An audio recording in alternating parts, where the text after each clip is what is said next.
नमस्कार मित्रांनो, आज नाशिकला गेलो असताना सुनीता सोनवणे या रिक्षा चालवणाऱ्या ताई भेटल्या आणि त्यांच्याशी आम्ही बातचीत केल्या, त्यांचे सुखदुःख जाणून घेतले. काय नाव आपलं? सुनीता सोनवणे. ताई, आपण हा रिक्षा चालवत कधीपासून? वर्ष होईल सर. 1 वर्षापासून. तुम्ही काय सांगशाल एक महिला म्हणून? कारण आता आपण म्हणतो महिला सक्षमीकरण, तर तुम्ही स्वतःहून या उद्योग म्हणजे याच्यात येऊन महिलेला खऱ्या अर्थानं सक्षमीकरण केलं आहे, पण तुम्ही इतर महिलांना काय सांगशाल? चांगले आहे, व्यवसाय करणं चांगलं आहे, करायला पाहिजे. तुम्हाला कसा रिस्पॉन्स आहे? बाकीचे काही चांगले पण आहे, काही वाईट पण आहे, बरोबर.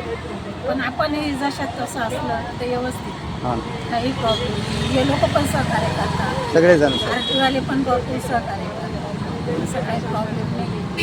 पण करणार असेल तर जिथे केलं तर खूप चांगलं आहे, नाही केलं तर वाईट पण. तर मला हे सांगा, तुम्ही इकडं कशा वळल्या? परिस्थिती अनुसार पर्याय नव्हता माझ्याकडे. व्यक्ती मुलं काय? मुलं नाही, मुलीचं लग्न झालं. मिस्टरांनी दुसरी बायको केल्यानंतर तर त्याला जवळजवळ 25 वर्ष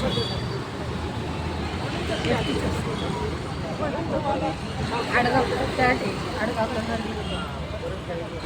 इथं स्वयंपाकांचे कामं करते, पहाटे 5 वाजता येते, 11 वाजेपर्यंत कामं करते ना. 11 परीक्षाचं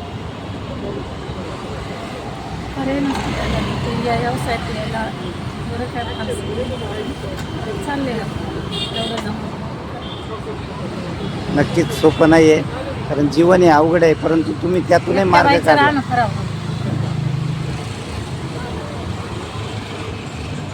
सापडलं का मॅडम?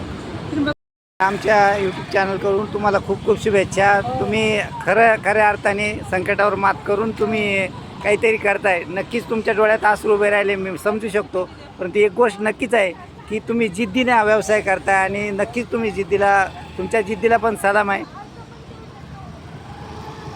धन्यवाद. कारण तुम्हाला नाही तरी तुमच्या मुलीला आधार द्यावाच लागेल. तुम्ही म्हणले मला मुलगा नाही, परंतु मुलगी आज पण मुलगा आज मानू शकतो, नाही का? आणि तुम्ही ते सांभाळताय, तिला पुढे न्यायचा नक्कीच आशावाद तुमच्याकडे. पण तुमचा तिच्यासाठी का होईना, ती तुमचा आधारच आहे ना, उद्या का होईना, आहे का नाही? नक्की. आमच्या खूप खूप शुभेच्छा. धन्यवाद ताई.